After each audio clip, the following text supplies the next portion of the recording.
Satu level semua. Nah, tapi jam 12 sudah saya menginfokan kembali bahwa itu sudah tertembak.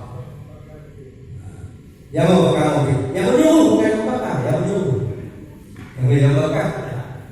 Dan mobil saya awalnya dikawal selalu sejak ada ancaman dari airport, karena angkat toran ya, dari airport sampai ke Lambau. Dipikirlah mau ke Banda Aceh sudah aman lah, untuk Banda Aceh. Ternyata memang hebat. Mereka begitu ya, akhirnya. Kemudian ini kaitannya semacam subjudul tadi saya mungkin kalau belum pernah menunjukkan saudara-saudara.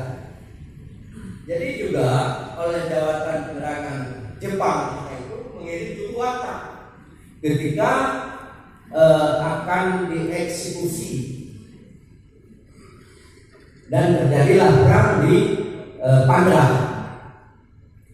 Mereka antara dua datang terjadi perang, sedang perang lagi sembunyi masuk ke kawah-kawah luang, sembunyi dulu kan, jarak kan. Jadi juruwata itu begitu sudah aman naik, sudah badannya berdarah-darah. Kenapa berdarah-darah? Karena digigit tinta. Jadi wajar saya kira Pak Nabani kalau memang walaupun ini subjudul yang mungkin tidak rancang secara spontan, tapi itu fakta. Fakta. Nah, ini yang kenapa saya katakan tadi karakteristik yang berbeda. Jadi saya agak tertarik tadi saya ceritakan Radio Berbahaya mengupas dari Pak Mawi tadi. Karena memang itu go internasional. Bayangkan 5 bahasa, hebatlah Aceh itu. Jakarta aja kalah. Dan sudah diduduki di mana-mana. Tapi Radio Berbahaya Aceh yang bergerilya, makanya PES juga PES bergerilya. Tidak kesana, tidak kesini. Yang tadi saya lupa. Kan kalau buka radio mau siaran jam berapa, jam 4 kan ada teng sampai 8. Lalu radio Berbahaya itu dengan apa dia gunakan? Pakai pelak mobil digantung, ada besi, kenceng di sebelah jamun, teng kok hijau siaran. Ini saya beruntung sempat dengan Bang Melayu yang dia bisa menceritakan, dan dia ceritakanlah Jamal yang tadi akhirnya dia itu meninggal di Medan Area juga, tapi bukan di Medan Area Perang, tapi di jalan Medan Area Selatan di sana. Jadi itu juga ada lepas sama dari pejuang-pejuang tadi. Kemudian dari segi media semangat mereka, ini kita memang Aceh ini tukang pelaku sejarah, tukang perang, menciptakan membuat modal dan segala macam. Tapi kita tidak pernah berpikir satupun membuat yang bentuknya monumental untuk mengingatkan kisah-kisah perjuangan masa lalu.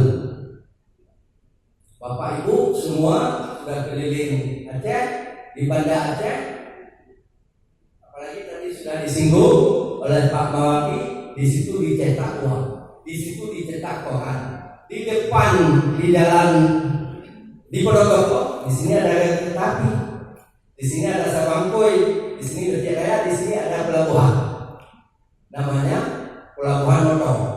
Di Aceh ada pelabuhan Noto, ada pelabuhan utara, ada pelabuhan laut. Ada bandara Adino, habis dicetak, dibawa ke depan, di sebelah rel kereta api. Di situ ada motor-motor zaman dulu, bahkan ada motor yang pakai roda, ban mati, ada pakai angin. Disitulah tempat didistribusi untuk dijual. Dan dulu nggak ada fotokopi. Ada yang ceritanya yang tinggal sila orang baru baca di warung, dia curi dibawa pulang, dia bawa cerita kampung. Begitu mahalnya informasi cetak ketika itu. Jadi media kita yang sangat berperan, media suara, radio, auditif, juga ada media cetak. Di depannya ada, saya lupa namanya dalam bahasa pencetakan negara lah kalau sekarang itu. Itu mencetaknya pakai hand press. Kalau mencetak 1000 saja, itu bisa berdarah-darah lagi. Bapak lihat di sini lah, kamu ya, mana ini? Ini hand press. Hand press. Sudah dipres, disusun dengan timah. Huruf yang besar, huruf yang kecil, bayangkan. Capek enggak? Di hand lagi. Setiap lembar hampir cokir. Wah, tidak. Tapi untuk demi publishing, semangatnya supaya tetap berjuang, maka saya juga istilah best berdarah, tapi itu fakta ya. Mungkin Pak Nakani, Pak MSI, karena saya hadir di sini bukan karena ahli, saya nggak ahli. Saya ahli aja atas lisensi MSI. Saya datang ke sini. Kalau Pak ini ahli, yang ini ahli semua, ahli sejarah saya, ahli. Jadi mungkin melihat sejarah dan peristiwa Pak Nabani tadi juga ada menyinggung, kami lagi kongko di luar. Pak Mawali mengatakan perlu ada monumen surat apa semangat merdeka.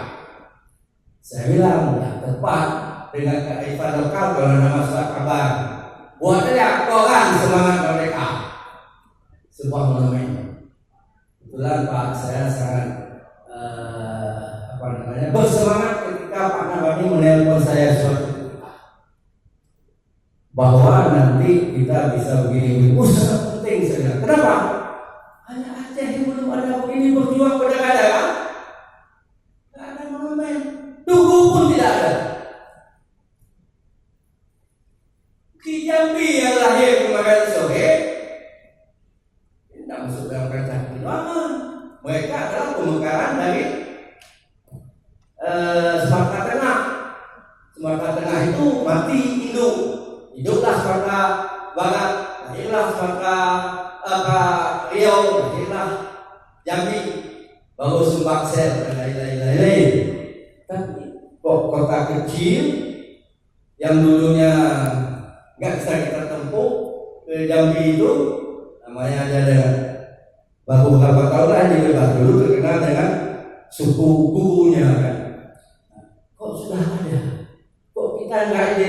Jadi saya kira semua hari ini kita itu closing ya, kita pandai berbuat sejarah, tapi kita tidak pernah mencatat sejarah dan monumen. Terima kasih. Assalamualaikum warahmatullahi wabarakatuh.